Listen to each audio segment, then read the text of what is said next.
તો ત્યારે જે કમિશનર હતા વિનોદ રાવ, તો વિનોદ રાવ પણ આ રાજકીય નેતાઓના કહેવામાં આવી ગયા હતા.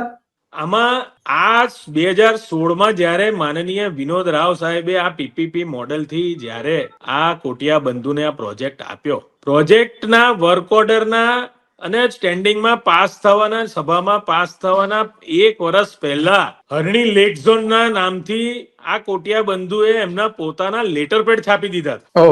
હજુ તો કોન્ટ્રાક્ટ મળ્યો નથી. એ પહેલા અમારી પાસે પુરાવા છે. એ પુરાવા પણ અમે રજૂ કર્યા છે નવાપુરા પોલીસ સ્ટેશન, કે એટલા બધા કોન્ફિડન્સ હતા કે હજુ તમને કાયદેસરનો કોન્ટ્રાક્ટ મળ્યાના 1 વર્ષ પહેલા હરણી લેક ઝોનના નામથી Kotiya project limited private limited ના લેટર પેડ છપાઈ જાય છે. એટલે ગોપાલ શાહ નું કેટલું બધું ટ્યુનિંગ હશે વિનોદ રાવ જોડે, આપ સમજી શકો છો.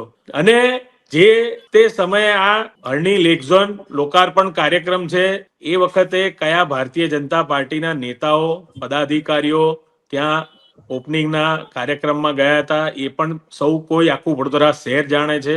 એટલે પછી કોઈ વાત કહેવાની રહેતી જ નથી. અચ્છા, આમાં સુપ્રીમ કોર્ટમાં જયારે ગયા હતા પીડિતો, તો પછી સુપ્રીમ કોર્ટે વળતર આપવાનો આદેશ કર્યો.